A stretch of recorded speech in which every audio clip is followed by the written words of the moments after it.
फतेहपुर में उस वक्त सियासी और धार्मिक हलचल तेज हो गई जब ज्योतिर्मठ के शंकराचार्य अभिमुक्तेश्वरानंद सरस्वती अपनी गविष्ठ यात्रा लेकर जिले पहुंचे। 2 दिवसीय दौरे पर आए शंकराचार्य ने महंगाई, गौ संरक्षण और सरकार की नीतियों पर खुलकर बयान दिए। उन्होंने कहा कि एक तरफ गाय को माता कहा जाता है तो दूसरी तरफ उसकी बोटी बोटी बेची जा रही है, जो बेहद दुर्भाग्यपूर्ण है। इसके साथ ही उन्होंने मांग की कि गाय को पशु की श्रेणी से हटाया जाए, क्योंकि वह आस्था और संस्कृति का प्रतीक है। अरे भाई, हम जब निकल रहे थे तो हमसे पत्रकार आपके जैसे लोगों ने पूछा कि आपको तो केरल जाना चाहिए गौ रक्षा के लिए, बंगाल जाना चाहिए, आप उत्तर प्रदेश में क्यों जा रहे हैं। हमने उनसे कहा कि भैया हम भी केरल का ही टिकट कटा रहे थे, लेकिन हमने सोचा कि एक बार देख लें कि कहाँ की हालत गायों की ज्यादा खराब है। तो जब हमने सरकारी आंकड़े देखे, इंटरनेट से निकाले, तो हमारा दिमाग घूम गया, क्योंकि सबसे ज्यादा गाय तो उत्तर प्रदेश में कम हो रही है। तो हमने सोचा कि जहाँ सबसे ज्यादा क्षति हो रही है गायों की, पहले वहीं जाना चाहिए। तब हमें उत्तर प्रदेश में स्वामी जी आपकी डिमांड पूरी न हुई तो क्या होगा? उत्तर प्रदेश में माननीय योगी आदित्यनाथ जी की सरकार है, वो अपने आप को धर्मश्रेष्ठ भी समझते हैं। वो भी कहीं न कहीं के मठ के एक दो व्यक्ति तो है, मठाधीश हैं, उन पर आप क्या बोलेंगे? बात यह है कि मठाधीश जो होता है, आपको हम बता दें साहब, ये गेरुआ कपड़ा जो पहनता है तो कौन पहन सकता है? आप लोग नहीं पहन सकते। इसके लिए संसार छोड़ना पड़ेगा। संसार छोड़ने का मतलब संसार के जितने पद होते हैं सब छोड़ने पड़ेंगे।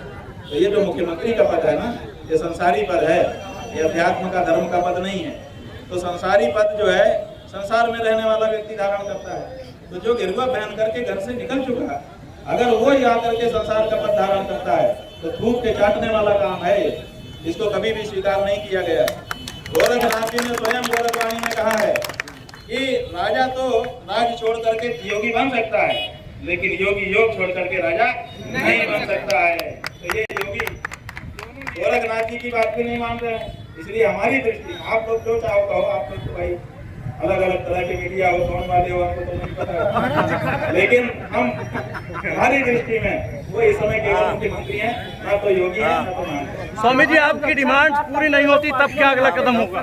अगला कदम क्या होगा यदि आपकी डिमांड पूरी नहीं होती है? अगला कदम ये है कि 22 जुलाई तक हमारी ये यात्रा चलेगी। जी। 23 जुलाई को हमने छुट्टी रखी हुई है जी।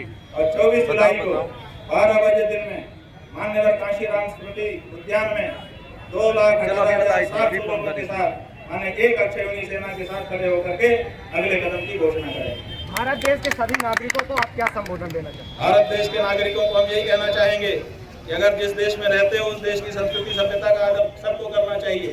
भारत ने सदा से गाय को माँ कहा है, इसलिए भारत में रहते हो तो गाय को माँ कहो, पशु मत कहो और पशु स्वीकार मत करो।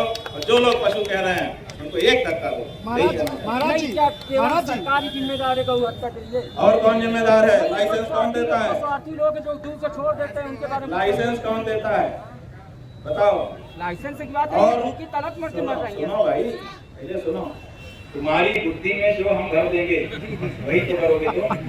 तो तुमको हम अगर पाठशाला में पढ़ा देंगे कि गाय माता है पहली दूसरी कक्षा में, तो तुम क्या जिंदगी भर क्या सोचोगे? गाय माता है। अगर हम तुमको पहली दूसरी कक्षा में पढ़ा देंगे काऊ इज एन एनिमल, तो फिर क्या सोचोगे तुम जिंदगी भर? यही सोचोगे ना कि गाय पशु है। तो आपकी सरकार हमारे बच्चों को काऊ इज एनिमल पढ़ा रही है। क्यों पढ़ा रही है? जब हम गाय को माता मानते हैं तो हमारे बच्चों को पशु क्यों पढ़ा रही है? ये हमारा सवाल है। इसलिए पूरी जिम्मेदार सरकार है, बिल्कुल कोई व्यक्ति जिम्मेदार नहीं। जैसा संस्कार हम बच्चों में डालते हैं वैसे ही होता है बच्चा हमारा। इसलिए हमारे बच्चों को, आपने हमारे बच्चों को धार्मिक शिक्षा से वंचित रखा है। ये कितना बड़ा अन्याय हमारे हिंदुओं के साथ हुआ है। इसलिए सरकार जिम्मेदार है और सरकार को अपनी भूल सुधारनी होगी, और नहीं सुधारती है तो आप लोगों को गौ माता के लिए ही सही ठोकर मारना होगा। आप अगर ये सोचेंगे कि ये मेरे हैं, ये पराए हैं, तो नहीं चलेगा। महाभारत के युद्ध में अर्जुन के सामने नाना, मामा, काका, चाचा, नाना ही खड़े थे, लेकिन भगवान ने कहा कि नहीं, उनको अपना संबंधी मत मानो। क्यों? क्योंकि अधर्म के पक्ष में खड़े हो। जैसे ही हमारा कोई व्यक्ति अधर्म के पक्ष में खड़ा होता है, वैसे ही वो पराया हो जाता है।